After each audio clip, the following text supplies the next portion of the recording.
Hello दोस्तों, आज हम पढ़ेंगे क्लास सिक्स्थ की 8th ग्रेड अभ्यास पुस्तिका का लेसन 11 अ मूनबीम्स कम्स। इसका जो चैप्टर है वो मैं मेरे वीडियो में समझा चुकी हूँ और इसके प्रश्न उत्तर भी करवा चुकी हूँ। आप चाहें तो पाठ समझकर प्रश्न उत्तर लिख सकते हैं। तो हम शुरू करते हैं हमारी 8th ग्रेड अभ्यास पुस्तिका, जिसका हमारा फर्स्ट क्वेश्चन है choose the correct options and right. हमें सही प्रश्नों को चुनकर इसमें लिखना है। फर्स्ट है what comes deep in the night. रात में क्या आता है? तो रात में मूनबीम्स मतलब चांद की किरणें आती हैं। Question number 2, where does the moonbeam climb. जो मूनबीम्स हैं मतलब चांद की किरणें हैं वो कहाँ पर चढ़ती हैं? ऑन द विंडो सिल, वह खिड़की पर चढ़ जाती हैं। Question number 3, if the moonbeams comes and ask you to go with which place you would you choose. अगर मूनबीम्स आएगी और आपको उसके साथ जाने के लिए कहेंगी तो आप कहाँ जाएंगे? तो हम चांद पर जाएंगे। Question number 4, pick the odd word out.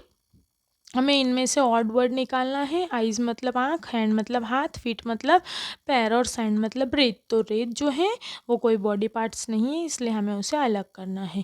Question number 5, the rhyming word for beams is dream. Beams का राइमिंग वर्ड क्या होता है? तो बीम्स का राइमिंग वर्ड होता है ड्रीम।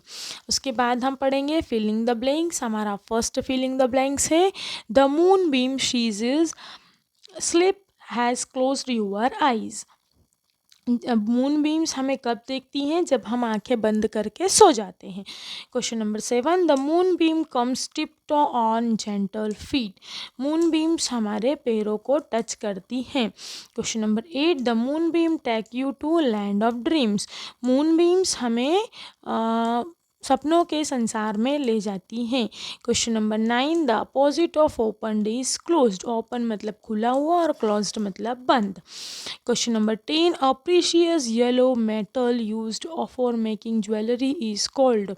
एक बहुत ही अच्छा सा येलो कलर का मेटल होता है जिसे हम ज्वेलरी बनाने के काम में लेते हैं, वो क्या कहलाता है? वो गोल्ड कहलाता है। Question number 11, when does the moon beam climb the window sill. Answer है डीप, मतलब मून बीम्स कब विंडो पर आती है? आंसर है deep in the night when all is still and a moon beam climb the window. जब रात होती है, सारी चीज़ें रुक जाती हैं, तब सूर्य की किरणें आती हैं। Question number 12, what does the moon beams she over the bed. Moon beams क्या देखती हैं? The moon beam comes and watches you sleep over you bed. Moon beams देखती हैं कि आप सो गए हैं। Question number 13, right the opposite for the following words. Wake up का अपोजिट होगा स्लिप और शैलो का होगा deep. Question number 14, right rhyming word for the following words.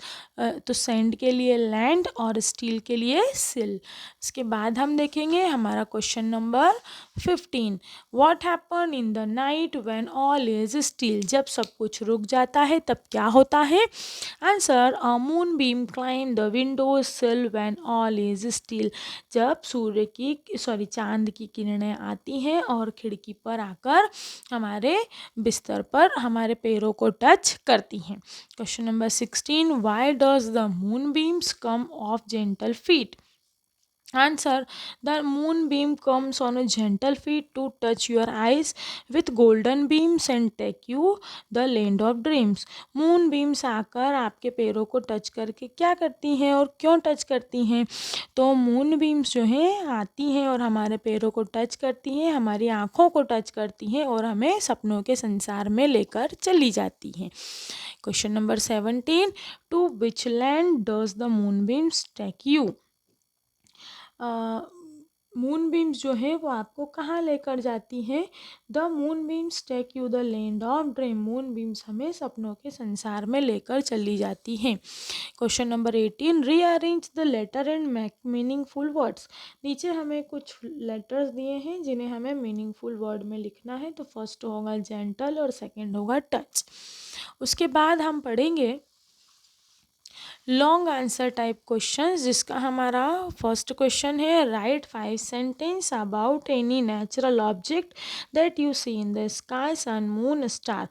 आपको आकाश में दिखने वाली कोई सी भी नेचुरल चीज़ के बारे में 5 लाइन लिखनी है।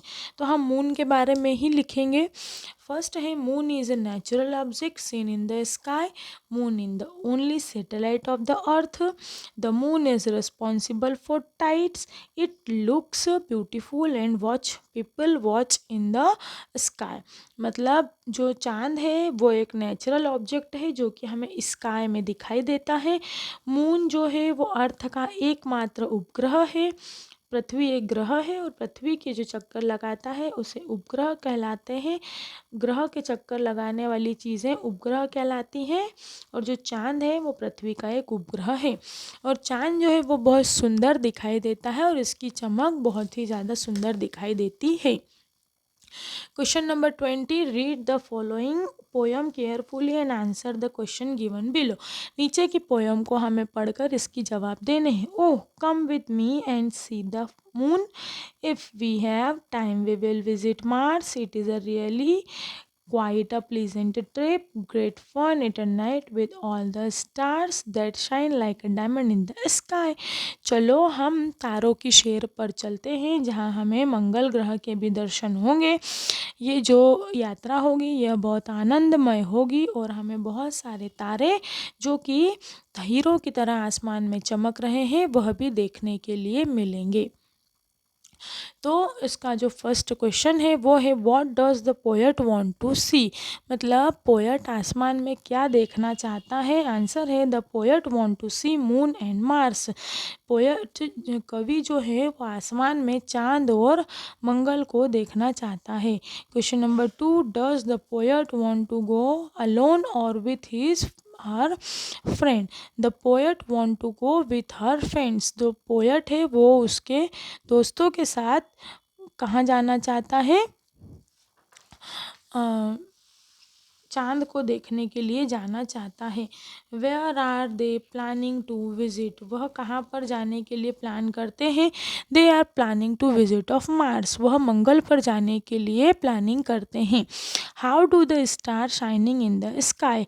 स्टार जो है वो आसमान में कैसे चमकते हैं। तो the star shining like diamond in the sky. Stars जो है हीरो की तरह आसमान में चमकते हैं। Question number 5, right any one pair of rhyming word from the passage. Passage में से हमें एक राइमिंग वर्ड का पेयर देखना है तो वो है क्वाइट और नाइट। तो यहाँ पर जो है हमारा ये वाला चैप्टर फिनिश होता है। इसके बाद हम हमारा अगला चैप्टर पढ़ेंगे। अगर आपको मेरे वीडियोस पसंद आते हैं तो प्लीज़ चैनल को लाइक एंड सब्सक्राइब कीजिए। Thank you so much.